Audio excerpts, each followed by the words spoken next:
जानने के लिए ज़रूरी है कि सिंध का जो कॉम्पस नुक्ते नज़र है वो मौक़िफ़ आवाम के सामने, दुनिया के सामने जाए। इनके इस सबब के लिए इन्होंने हमें मौका दिया, मैं इनका बहुत मशकूर हूँ। खानज़ादा साहब ने जितने मौजू छेड़े हैं, ये एक एक मौजू इतना तवील और इतना है, एकेडमिक बहस का हामिल है कि मैं बात करूं तो शायद रात के 12 बज जाएंगे। तो इसके लिए मैं कोशिश करूंगा जो बुनियादी नौयत की बातें हैं उन पे मैं बात करूं और बाकी जो टॉपिक्स हैं उन पे हल्का हल्का मैं कमेंट करता जाऊं, तो चीज़ें समझने को हमें आसानी होगी। फिर अगर कोई रह जाती है बात कोई सवाल जवाब की शक्ल में, तो फिर मैं हाजिर रहूँगा आपकी अदालत में। तो मैं अपनी बात इस तरह से शुरू करूं कि आज जो कुछ पाकिस्तान में हो रहा है या सिंध से ख़ुसूसी तौर पर जो सलूक रवा रखा गया है, अगर 1947 से पहले सिंध के किसी भी रहनुमा को ये कहा जाता कि आइंदा बनने वाला मुल्क वो ऐसा होगा, वहाँ बुनियाद परस्ती के नाम पे गली कोचों में बम फटेंगे, बेगुनाह लोगों का कत्ल होगा, वहाँ नस्ल परस्ती और शामिज़म की बुनियाद पे गली कोचों में बेगुनाह नौजवान कत्ल होंगे, बहनें अगवा होंगी, उनकी असमत-दरी होगी, वहाँ औरतों को खुलेआम संसार करके उनकी पीठ पे कोड़े लगा के सारी दुनिया के लिए हम मजाक बनेंगे, वहाँ चंद मखसूस तबका जो है वो हुक्मरान होगा और सारे मुल्क के अरबों खरबों रुपए की बजट और दुनिया से आई हुई सारी इमदाद चंद हजारों खानदानों के दरमियान बटेगी, बाकी जो आम आदमी है वो भूख अफलास में खुदकशी करके दम लेगा। अगर इस तरह का ये नक्शा होता 1947 से पहले,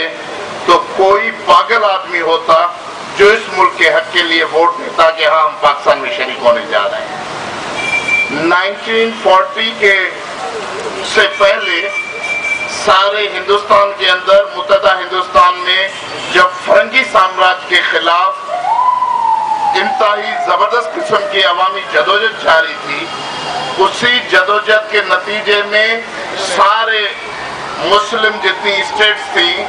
उनके रहनुमा मिले, उनने बैठ के मशवरा किया कि हम मुसलमानों के लिए, क्योंकि हिंदू आबादी बिजनेस में भी तेज है, तालीम में भी तेज है और सिविल सेंस में भी तेज है, इसके लिए शायद हिंदुस्तान के मुसलमान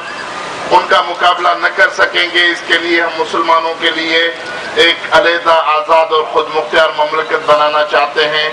लेकिन उसकी बुनियादी शर्त ये थी कि वो आज़ाद और खुद मुख्तियार जो एक मुस्लिम अक्सर इलाकों पर मुश्तमिल मुल्क बनेगा, उसकी जो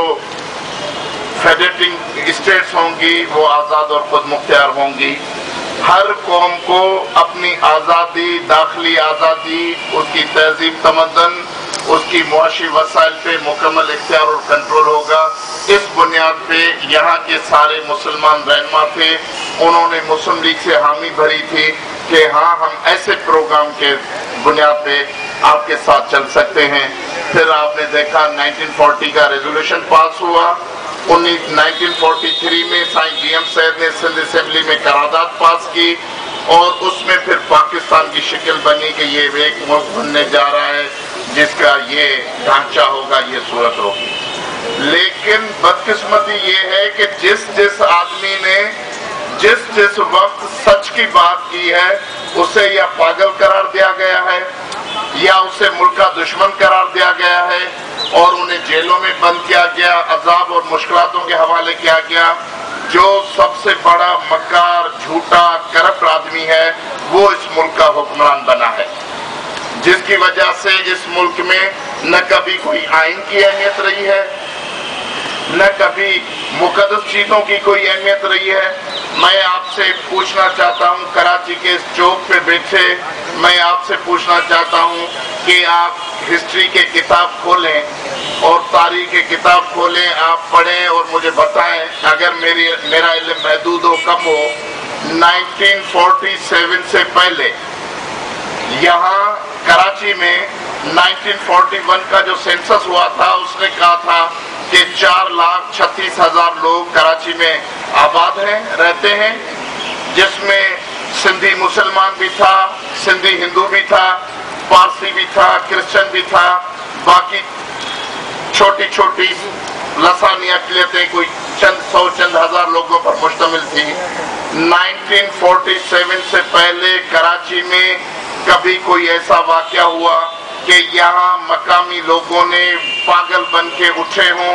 अपनी नस्ल परस्त दहशतगर्द मिलिटेंट ऑर्गेनाइजेशन बनाई हो, इस बुनियाद पे किसी को कत्ल किया हो कि तुम उर्दू बोलते हो, तुम सिंधी बोलते हो, तुम गुजराती बोलते हो, तुम बलोची बोलते हो, तुम पारसी हो, तुम मुसलमान हो, तुम सिख हो, ईसाई हो, इस बुनियाद पे कभी कराची के शहर में कभी कत्लेआम हुआ हो? कराची को छोड़े सारी सिंध की हिस्ट्री को आप रिव्यू करें, कभी इस बुनियादों पे इंसान का इंसान पे जो कत्ल और गारतगरी दहशतगर्दी की इतनी वारदात चली हो? ये क्या पागलपन है कि ये 1985 से लेकर ये कराची के शहर में एक नस्ल परस्ती की बुनियाद पे जंग शुरू हुई है, जो 15-9-24 साल हो चुके, और 24 साल में पता नहीं कितने हजारों लोग इस लड़ाई में कत्ल हो चुके,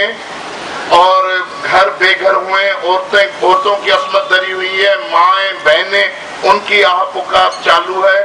लेकिन कराची में सिंध में अमन नहीं होता। तो ये जो फिजा है ये सिर्फ उसका नतीजा है कि हुक्मरान जो हैं, नाहल हुक्मरानों ने इस मुल्क पे कब्जा कर लिया, मफाद परस्त हुक्मरानों ने कब्जा कर लिया, वही मुल्क के वारिस बने जो अंग्रेजों की खुशामद करते थे, भूख चाटने वाले लोग थे, वो इस मुल्क के वारिस बन गए। जिन लोगों ने फरंगी साम्राज्य के खिलाफ आज़ादी की लड़ाई लड़ी, जवानियां जेल में दी, बच्चे बेटियां कुर्बान की, जिन लोगों ने पाकिस्तान की तहरीक में बढ़ चढ़ हिस्सा लिया, वो इस मुल्क में कैदी बने, जो अंग्रेजों के पेरोल पे उनके तनख्वाहदार थे वो इस मुल्क के हाकिम बन गए, जिसके नतीजे में तारीख के सारे पहिए को उल्टा चलाया गया। और जब जब ये बात हक और सच की कही जाती है तो फिर फतवाएं आती हैं, कि भाई ये फलां एजेंट है, ये फलां एजेंट है, ये इस्लाम का दुश्मन, ये मुल्क का दुश्मन, ये फलां नस्ली लसानी तसबियत का मालिक है। इस तरह हमें वो मुख्तलिफ उन्वान देकर या डराया जाता है या चुप कराया जाता है। अगर चुप नहीं होते तो आखिर में पर्ची आ जाती है कि भाई तुम्हारे बच्चे बेटे भाई फलां स्कूल में पढ़ते हैं, फलां दुकान में जाते हैं, शाम को घर खैरियत से नहीं पहुंचेंगे अगर तुम्हारी जबान बंद ना हुई तो। अगर ये भी कोई बर्दाश्त कर लेता है तो फिर मिसिंग पर्सन की तरह राह चलते हुए आदमी उठाया जाता है, उठ जाता है, फिर उसके कासाई की तरह ड्रिल मशीन से सुराखें निकाल के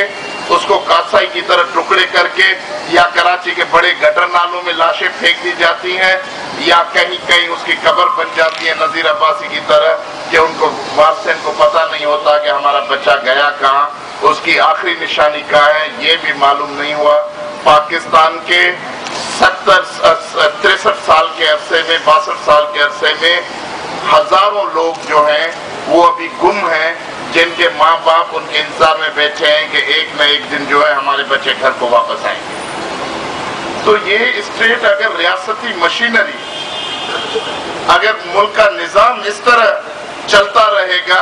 तो सवाए तबाही और बर्बादी के सिवा हमें कुछ पले नहीं आएगा। इसके लिए आपको पता है कि सिंध तरक्की पसंद पार्टी सिंध की एक नेशनलिस्ट प्रोग्रेसिव डेमोक्रेटिक पार्टी है। जब कराची में खुलेआम धमकियां देकर ये सारे गली कोचे खून से रंगे गए थे, उस वक्त मैं कराची प्रेस क्लब में आया था, कराची के गली गली में गया था, मैंने लोगों को इनकरेज किया था कि आप बंदूक कलाशनकोव से मत डरें, आप इनके खिलाफ आवाज उठें, आप घरों से निकलें, हम आपके साथ खड़े हैं, जिनको हमें कत्ल करना है कत्ल कर डालें। तो लोगों के बुनियादी जो खौफ है लोगों के जहनों में, दिलों में, उनके अंदर में, और उनके ज़मीर आह पुकार करते हैं लेकिन अपना इजहार नहीं कर सकते, उन सब लोगों की हमें ताकत बननी है, हमें आवाज बननी है इस सारी जारियत के खिलाफ। जब तक